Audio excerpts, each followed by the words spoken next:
This is my second upload today, and this is regarding the mental health matters and health and well-being concerns that I have, not only for myself but society and the community.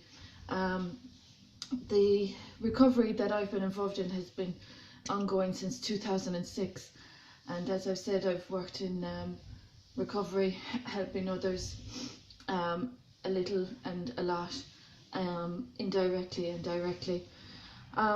So basically, the issue of mental health is very serious, and my concerns about mental health of others is even more so serious, because the concerns they've been raising and the issues that they've been causing have led to disruption and disharmony in society, and, as I've mentioned in previous uploads, very serious deceptive lies, and I find that very dangerous for mental health professionals not to be addressing. As I've said, I've worked in recovery since 2006, and my own recovery has been quite successful.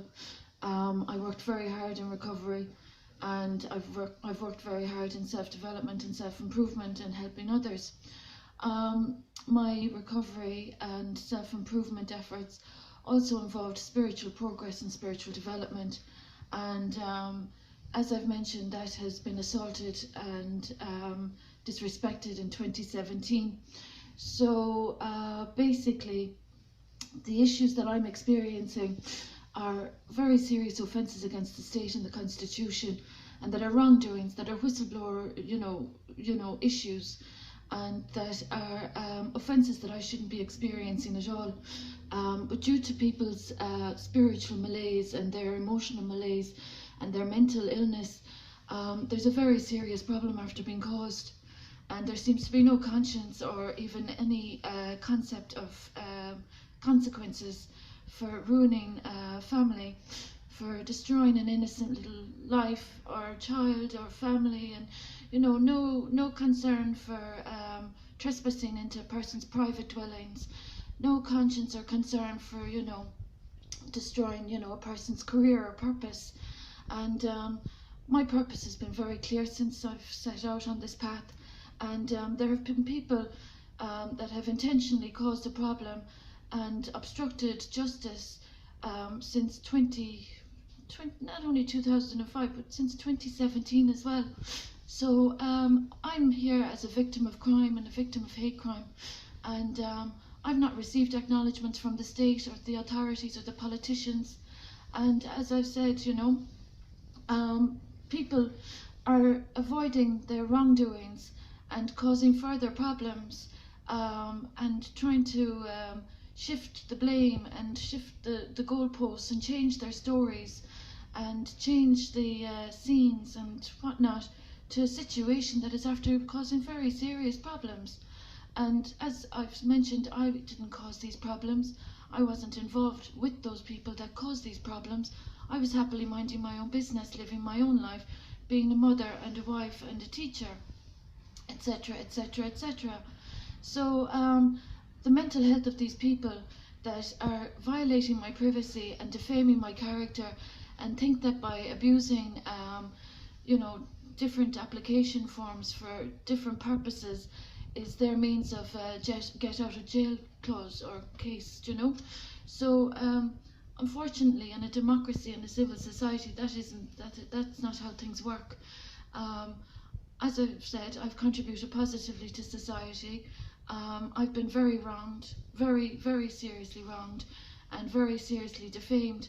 And the mental health of these people that are causing this kind of issue are the people that need the assistance, and people violating my privacy and breaching confidentiality and perpetrating these wrongdoings. I wonder about their level of awareness with regards to the consequences to these kind of assaults in society. So it's Sunday, the 9th of February, and it's been quite noticeable since I was spiritually violated in 2017 that the weather in this county has been quite drastically changing. My light body, as I've said, in 2017 was very severely damaged, And that's another aspect to all of this that included an assault of my purpose. So it's a miserable all day, and these are miserable circumstances that these people have caused. And I'm wondering, would the authorities and politicians ever care to address these issues?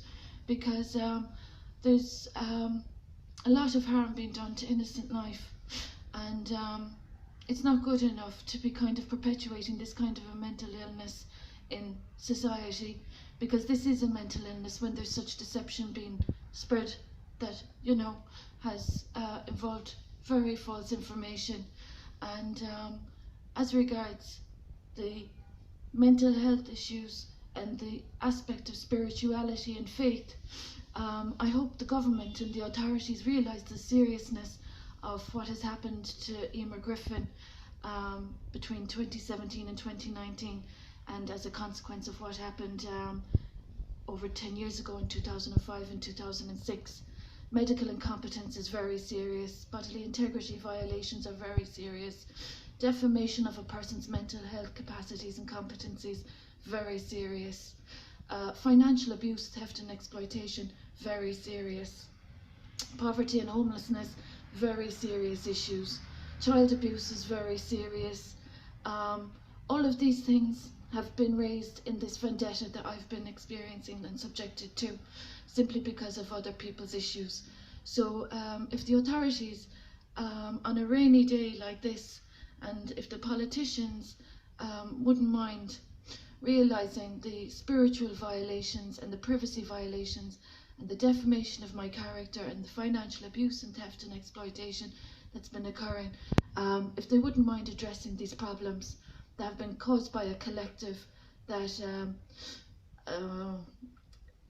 are negatively affecting the future for everyone in Tralee, County Kerry, Ireland.